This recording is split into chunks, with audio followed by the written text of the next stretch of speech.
শুভেচ্ছা শুভেচ্ছা শুভেচ্ছা। আজকে আপনাদের পড়ে শোনাবো ওয়ারেন বাফেটের ম্যানেজমেন্ট সিক্রেটস বই থেকে অধ্যায় 15। কাজে লাগান সুনাম ও মহত্ব। ভদ্রলোকের নাম বলা যাবে না, কারণ তিনি এখনও জীবিত এবং বার্কশায়ার হ্যাথাওয়েতেই কাজ করছেন। একবার বাফেট খেয়াল করলেন ভদ্রলোক কাজে আনন্দ পাচ্ছেন না।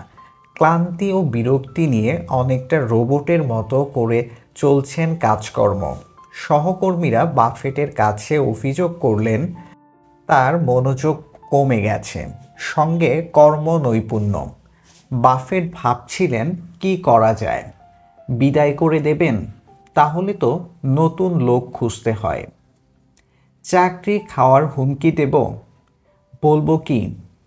কাজে গাফিলতি চলতেই থাকলে 6 মাসের মধ্যে অন্য কোথাও কাজ খুঁজতে হবে তোমাকে। কিন্তু এত সিনিয়র লোক বিষয়টিকে যদি অপমান হিসেবে নেন। অনেক ভেবে বাফেট ঠিক করলেন আগে বরং কথা বলি। ভদ্রলোককে লাঞ্চের আমন্ত্রণ জানালেন। ছড়িয়ে ছিটিয়ে আলাপ চলতে লাগলো। শরীর স্বাস্থ্য কেমন, পরিবার পরিজন কেমন আছে, কেমন চলছে ছেলে মেয়েদের লেখাপড়া, ভবিষ্যতের জন্য অর্থকড়ি জমাচ্ছেন কিনা প্রভৃতি।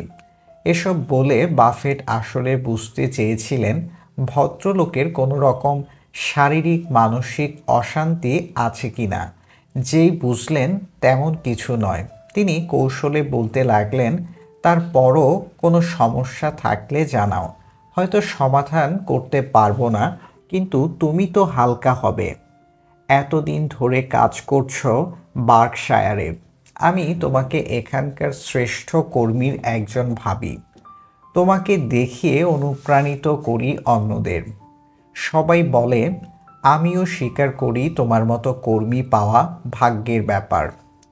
অথচ কয়েক মাস ধরেই দেখছি কাজে মন নেই তোমার। তাই ভাবলাম এই বিমর্ষতা কাটাতে সাহায্য করা যায় কি না। যে কারণেই ভদ্রলোকের কাজে মনোযোগ কমে গিয়ে থাক। বাফেট কথা বলার পরদিনই তাকে আগের মতো উদ্যমী দেখা গেল। কেন?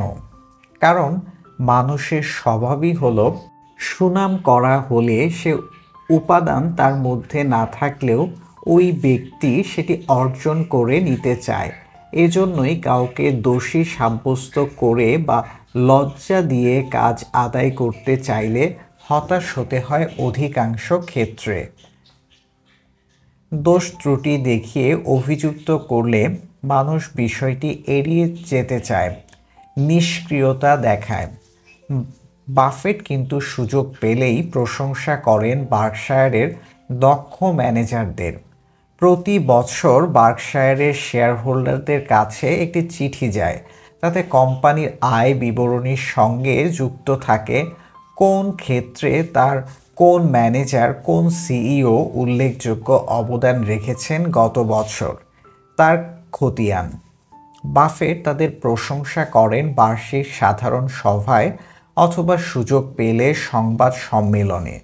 তাদের প্রশংসা করেন একান্তে ডেকেও। এসব করে বার্কশায়ারের সিইও ম্যানেজারদের আসলে বুঝিয়ে দিতে চান যে সুনাম তাদের গড়ে উঠেছে সেটি যেন কোনোভাবে বিনষ্ট না হয়। একবার জনপ্রিয় ইউটিউব ব্র্যান্ডের পল ডেভিড হিউসন এলেন বাফেটের কাছে।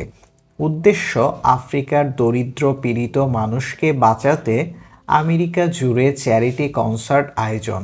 তিনি বাফেটের কাছে পরামর্শ চান কি করলে আমেরিকানরা এমন কাজে তাদের হাত স্বাভাবিকের চেয়ে বেশি বাড়িয়ে দেবে। কিভাবে সহজে অনুপ্রাণিত করা যায় মার্কিন জনসাধারণকে। বেনোর আসলে কি করা উচিত? আমেরিকার বিবেকের কাছে প্রশ্ন তোলা, আফ্রিকায় লাখ লাখ মানুষ ক্ষুধায় কাতরাচ্ছে আর তোমরা এখানে নিশ্চিন্তে রয়েছ। নাকি কনসার্টটির স্লোগান হবে, ভোগ বিলাস ত্যাগ করে আফ্রিকা রক্ষায় ঝাঁপিয়ে পড়ো। বাফেট শুরুতেই বললেন, আমেরিকার বিবেক নিয়ে প্রশ্ন তুলো না, তার মহত্বের কাছে বরং আবেদন জানাও, তাহলেই তোমার উদ্দেশ্য পূরণ হবে। আমেরিকার বিবেককে প্রশ্নবিদ্ধ করলে নেতিবাচক প্রক্রিয়াই পাবে তুমি। এমনটি করলে আমার মনে হয় যে কোনো মানুষ বা জনগোষ্ঠী এর ভিন্ন আচরণ করবে না। তুমি কেন এটি বলো না যে উন্নত দেশের নাগরিক হিসেবে প্রত্যেক আমেরিকানেরই উচিত নিজ থেকে আফ্রিকার দরিদ্র পীড়িত মানুষের পাশে গিয়ে দাঁড়ানো? বাফেটের এ কথাগুলো পয়েন্ট আকারে টুকে নিয়েছিলেন বেনো। পরে এ থেকে একটি ভাষণও দাঁড় করান, যেটি আমেরিকা জুড়ে চলা প্রতিটি চ্যারিটি কনসার্টেই দিয়েছেন তিনি। আমেরিকা বিশ্বের সবচেয়ে বুদ্ধিমান জাতির বাসস্থান।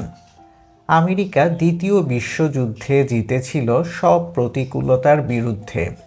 চাঁদের বুকে প্রথম পদচিহ্ন একজন আমেরিকানেরই। যখন দেখলাম আফ্রিকার হাজার হাজার মানুষ না খেয়ে মরছে, তৃষ্ণায় ছটফট করছে শিশুরা, ভেবে পাচ্ছিলাম না এ নিয়ে কার কাছে যাব, কার সাহায্য চাইব। তখন মনে পড়ল বিশ্বে একটি জাতি আছে যারা অসম্ভবকে সম্ভব করতে জানে। তারা পারবে এ প্রতিকূলতা জয় করতে, আফ্রিকার মানুষকে সাহস জোগাতে। তাই আমি তোমাদের কাছে এসেছি। এমন একটি ভাষণ বেনোকে এনে দিয়েছিল অভাবনীয় সাফল্য। বাফেটকে নোটও পাঠিয়েছিলেন তিনি। পরামর্শে কাজ হয়েছে। ধন্যবাদ।